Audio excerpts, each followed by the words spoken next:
The young corporal at the door was polite about it, which almost made it worse. "Sir, this area is reserved for active personnel and invited dignitaries. The public viewing area is set up just past the flagpoles. You'll have a clear sight line from there." He had the careful, practiced tone of someone who had rehearsed the phrase enough times that morning to smooth out any edge of apology. He gestured with one arm toward a rope line where a small crowd of civilians stood behind aluminum stanchions, their breath misting in the November cold. The old man he was speaking to didn't argue. He didn't produce credentials or raise his voice or do any of the things people do when they feel wrongly categorized. He simply looked at the corporal for a moment with eyes the color of lake ice in February, pale, clear, entirely still, and then gave a single nod. "Of course," he said. "Thank you, son." He turned and walked toward the rope line, and the corporal returned to his post, satisfied, and forgot about him almost immediately.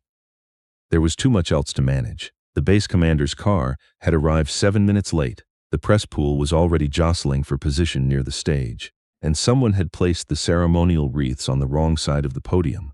The old man's name was Walter Dodd. He was 73 years old, and he had driven 4 hours from a small property outside of Kenora, Ontario, arriving before dawn so he could stand at the edge of the 17th Combat Engineer Regiment's passing out parade and watch, without being asked who he was or what he was doing there. He looked, by any reasonable measure, like a man who had no particular business at a military ceremony. His jacket was a heavy canvas barn coat, faded to a greenish brown, the collar turned up against the wind off the lake. His trousers were dark wool, worn at the knees, and his boots were the kind that suggested long familiarity with mud and gravel rather than parade squares. He had the wide, deliberate hands of someone who spent time with tools, and the kind of posture that didn't call attention to itself but never quite softened either. He stood with his weight even across both feet, spine straight without stiffness, like a man whose body had simply forgotten how to slouch. No one behind the rope line paid him much mind. An older woman beside him was trying to find her grandson in the formation. A man with a large camera phone was jostling quietly for position. Walter Dodd stood among them and watched the parade ground fill with color and sound and said nothing at all. On the reviewing stand, Lieutenant Colonel Margot Veens was going through her final notes. She was the base's executive officer, sharp-boned and efficient, the kind of officer who ran a ceremony the way a conductor runs an orchestra, every beat accounted for, every pause intentional. She had organized today's event down to the minute. The march past, the address from the regimental colonel, the presentation of exemplary service citations, and then the final salute from the regiment's most decorated living veteran, who was seated in the front row of the invited guests section, a row Veens had personally verified 3 times that morning. That veteran was Chief Warrant Officer Edouard Brassard, 81 years old, Korea and Cyprus, a chest full of medals and a hearing aid that sometimes whistled during speeches. He was the kind of decorated elder the regiment trotted out with genuine pride, and he deserved every bit of it. Veens had no complaints about Brassard, but she was also, intermittently, watching the man at the rope line. She had noticed him when he'd been redirected by the corporal at the door. Something in the way he moved had snagged the edge of her attention the way a misaligned bolt catches the eye. Not dramatically, but persistently. She watched him for a moment longer, then turned back to her notes. She had a ceremony to run. The regiment marched in at 900 hours precisely. 312 engineers in full dress, their boots striking the tarmac in a rhythm you felt in your chest before you heard it with your ears. They came in column and wheeled into formation on the parade square with the geometric precision of people who have been doing this long enough that the body takes over from the mind. The regimental colors moved above them, snapping in the November wind.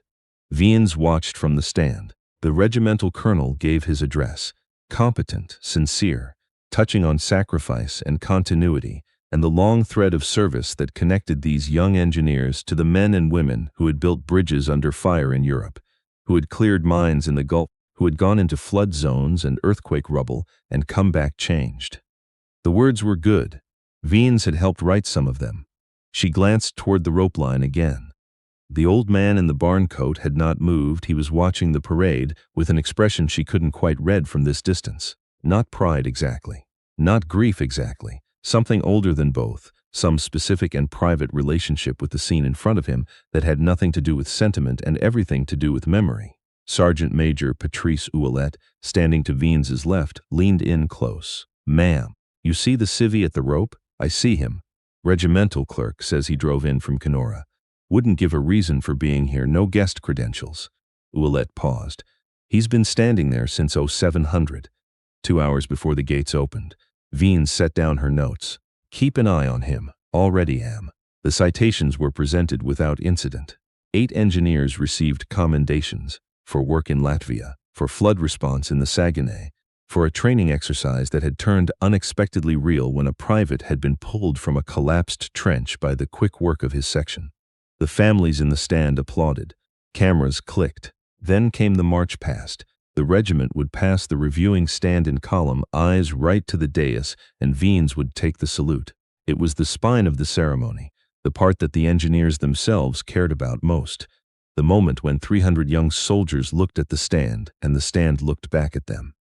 The regimental adjutant called the formation to attention. The band picked up the march. The regiment began to move. They came down the parade square in sections, the drum cadence marking each step, and Vines stood at the salute, her face composed. She watched them come, section after section, rank after rank, eyes forward and then snapping right as they passed the stand.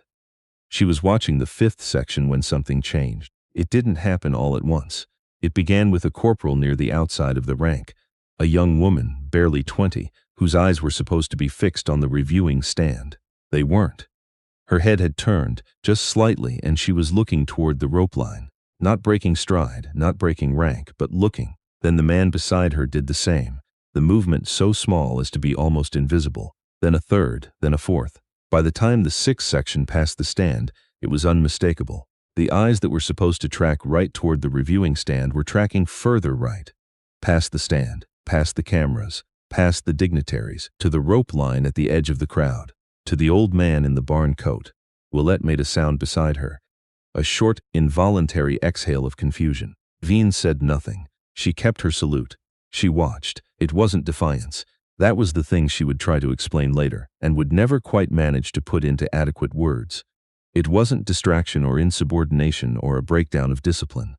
The formation was perfect. The timing was perfect. The step was unbroken.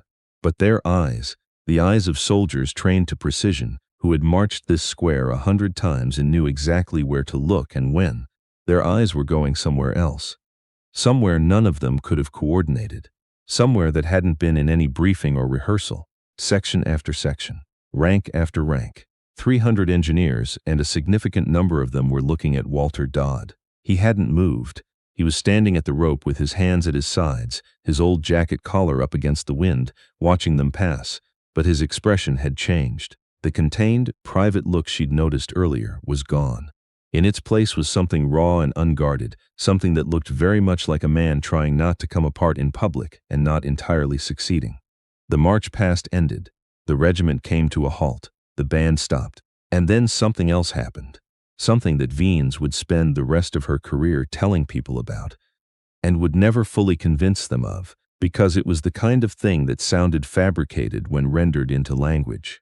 The regiment's senior section commander, Warrant Officer Louis Tran, 34 years of service, a man so composed in formation that junior soldiers used to whisper that he'd been machine-pressed, stepped out of rank without a command. One step forward, precise and deliberate, and then he turned his body 45 degrees toward the rope line and came to attention.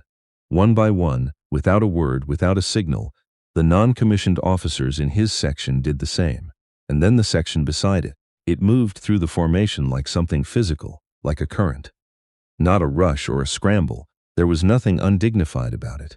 Just one soldier after another, stepping fractionally out of the formal posture of the march past and orienting with the same precision they brought to everything toward the man standing behind the rope. The adjutant looked at Vines. The regimental colonel looked at Vines. The colonel from Ottawa who had flown in for the ceremony looked at Vines with an expression that suggested he expected her to fix whatever this was immediately. Vines did not move. She was looking at Louis Tran, who was standing at attention facing Walter Dodd with the kind of rigidity that wasn't performance. It was recognition. His jaw was set. His eyes were steady. He looked like a man standing at the grave of someone who had mattered enormously, who had mattered in ways the eulogy was never going to capture. Viens descended from the reviewing stand. She crossed the parade square at a deliberate pace, aware of the cameras, aware of the 300 soldiers watching her, aware of the colonel from Ottawa tracking her with increasing agitation. She walked to the rope line and stopped in front of the old man. Up close, he was smaller than he'd appeared at a distance.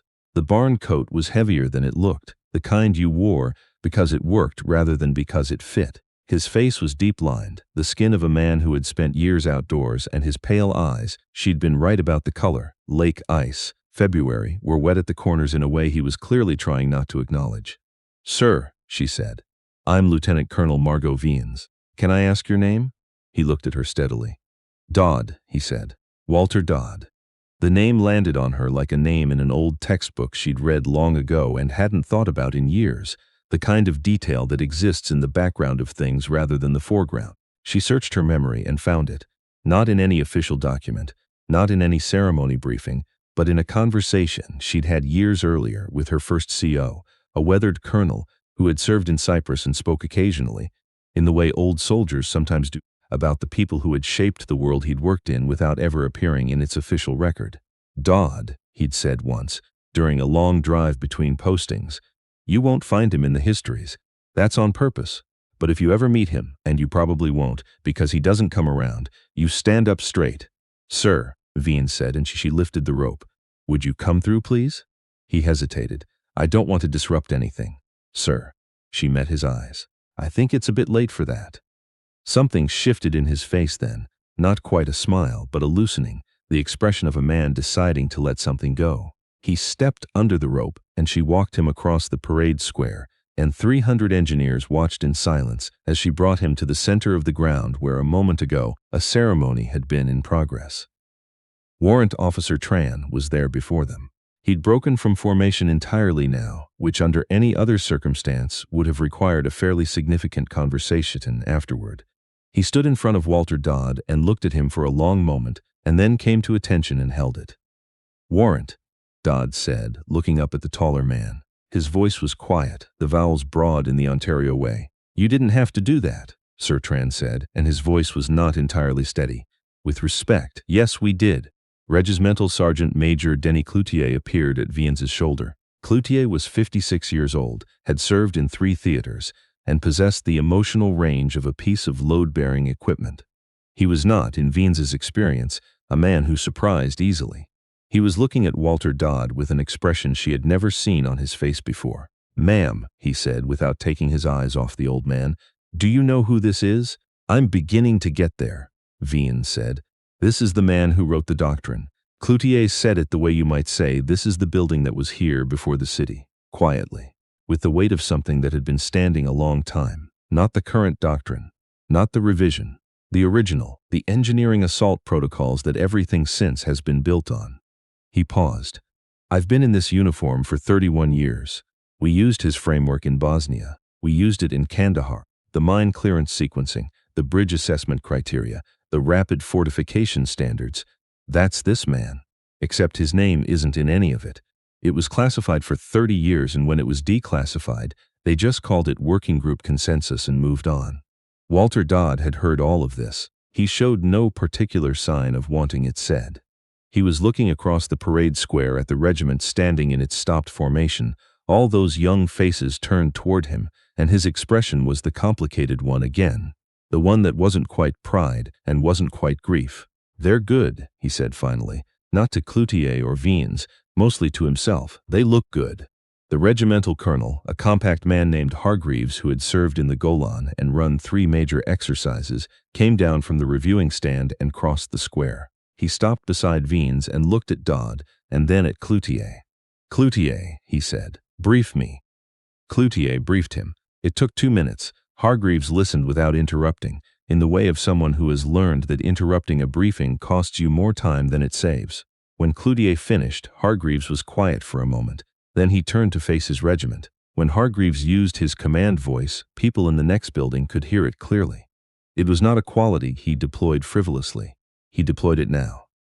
"Regiment," he said, "stand at ease. 300 soldiers moved as one.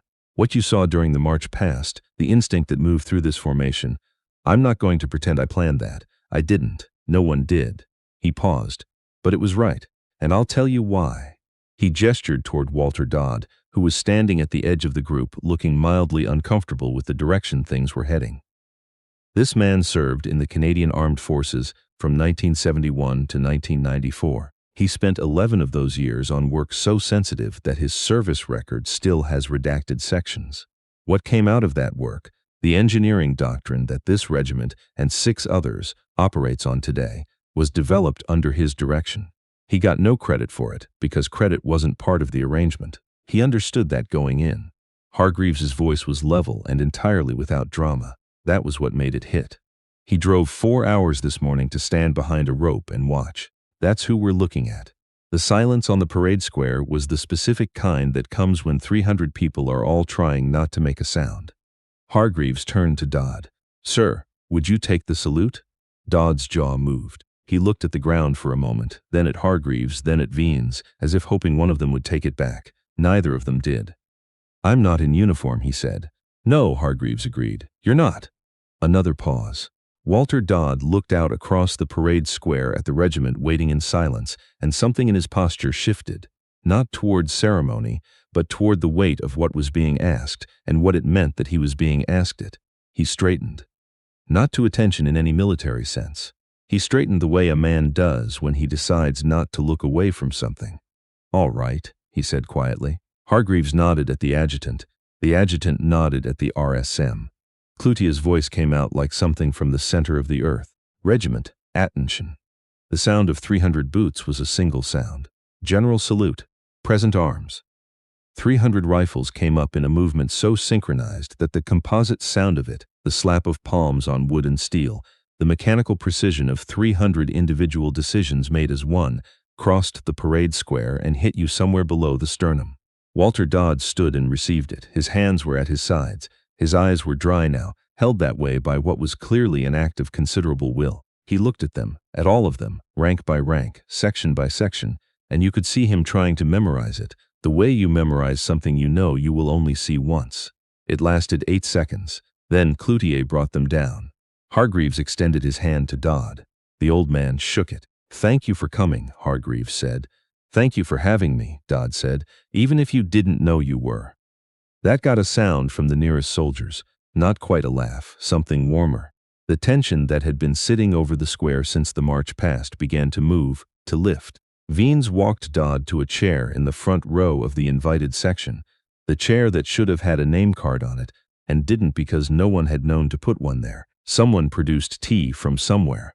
Cloutier sat beside him for a while, and they talked in low voices, and occasionally Cloutier would nod with the expression of a man having gaps in his professional understanding filled in after 30 years.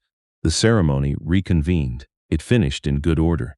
The regiment marched off to the drum cadence, and this time the eyes went where they were supposed to go. Except that as each section passed the front row, heads turned fractionally toward the old man in the barn coat sitting in the good seat with his tea, and something passed between them. Something that didn't have an official name in any ceremonial manual. Afterward, Veens found Tran standing near the edge of the parade square, watching the reviewing stand being broken down. "Warrant," she said, "walk me through what happened out there."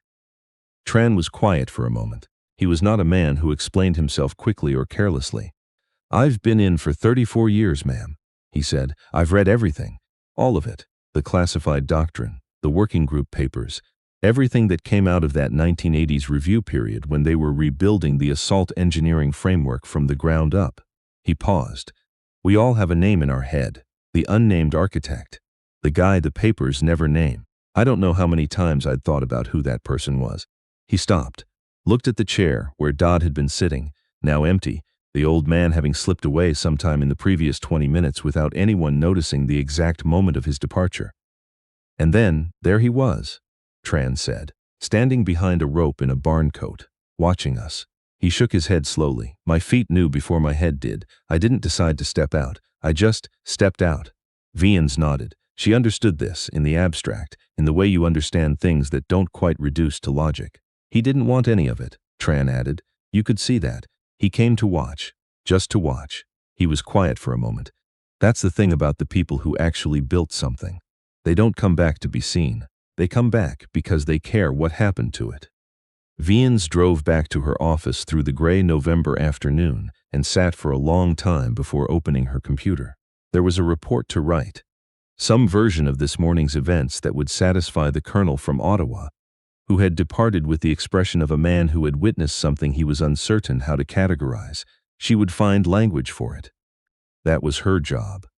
But she thought about Walter Dodd first, about 4 hours in a truck from Kenora, about standing in the dark at 0700 waiting for gates to open, about declining every opportunity to say who he was, about accepting a salute in a barn coat with his hands at his sides, and then disappearing so quietly that no one could identify the moment he'd gone. She thought about the muddy boots and the worked hands and the pale eyes that had seen things she now understood, that had shaped the ground her regiment stood on in ways that would never be fully traced back to their source. She opened her computer. She began to write, but she made a note first in the small paper notebook she kept in her left breast pocket, in the handwriting she used for things she didn't want to forget. 2 words, a name, Walter Dodd. Below it she wrote, "Find out what we owe him." Start there. The November wind moved through the empty parade square outside her window, and somewhere on the highway west of the city, an old man in a canvas jacket was driving home.